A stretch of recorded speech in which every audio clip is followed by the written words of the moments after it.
Hi. വെയിലത്ത് ഞങ്ങളെല്ലാവരും കരിഞ്ഞൊരു ഭാഗത്തായി കേട്ടോ. ഇപ്പം മറ്റേ വലിയ ബ്യൂട്ടി വ്ളോഗേഴ്സൊക്കെ ആയിരുന്നു. നമുക്ക് മറ്റേ എന്താ ഇങ്ങനത്തെ സാധനമൊക്കെ ഈ ഇത് വെയിലടിച്ചിട്ടുള്ള ഇതൊക്കെ പോകുന്ന സാധനങ്ങളുടെ ഒക്കെ പരസ്യമൊക്കെ ചെയ്യായിരുന്നു. തേച്ചിട്ട് വല്ലതും വെളുത്തെങ്കിൽ വേണ്ട, ഇതൊക്കെ രജിസ്റ്റേർഡാണ്.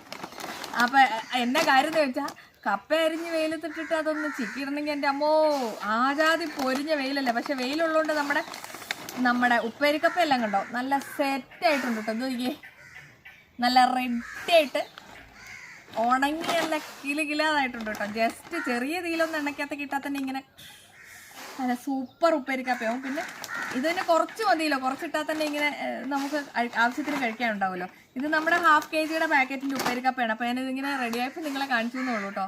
ഈ ഉപ്പേരിക്കപ്പയൊക്കെ എന്ന് പറഞ്ഞാൽ പണ്ട് ഇങ്ങനെ ഒത്തിരി നമ്മൾ സ്കൂളൊക്കെ വിട്ട് വരുമ്പോൾ കഴിച്ചതും കൊണ്ട് എനിക്ക് തോന്നുന്നു 90s കിഡ്സിനും അതിൻ്റെ മുകളിലോട്ടുള്ളവർക്കും ആയിരിക്കും അതിൻ്റെ കൂടുതൽ ഇൻട്രസ്റ്റ്. ഇപ്പോഴത്തെ പിള്ളേർ അങ്ങനെ കഴിക്കുന്നുണ്ടോ എന്ന് എനിക്കറിയത്തില്ല. നമ്മളൊക്കെ സ്കൂൾ വിട്ട് വരുമ്പം ഉപ്പേരി കപ്പയോ ചക്ക വറുത്തതോ ഒക്കെ എല്ലാം ഉണ്ടായിരുന്നുള്ളൂ, വേറെ ഒന്നും ഇല്ലല്ലോ. അതുകൊണ്ട് അപ്പം ഇപ്പം ഉപ്പേരിക്കപ്പ സെറ്റായിട്ടുണ്ട് കേട്ടോ. ഇനിയും കുറേ സാധനങ്ങൾ ഉണങ്ങാനുണ്ട്. ഞാനിപ്പം തന്നെ ഉണങ്ങി. ഇനി മെയ് മാസം കഴിയുമ്പോഴത്തേക്കും മിക്കവാറും ഉണങ്ങിയിരിക്കും എല്ലാവരും. ഈ വീട്ടിലെല്ലാവരും ഉണങ്ങി പോകുന്നതായിരിക്കുന്നു, ഈ കപ്പയുടെയും ചക്കയുടെയും കൂടെ. അപ്പോൾ ഉപ്പേരിക്കപ്പ വേണ്ടവർ വാട്സപ്പ് ചെയ്തോട്ടോ, ഞാൻ അയക്കാവേ. ബൈ.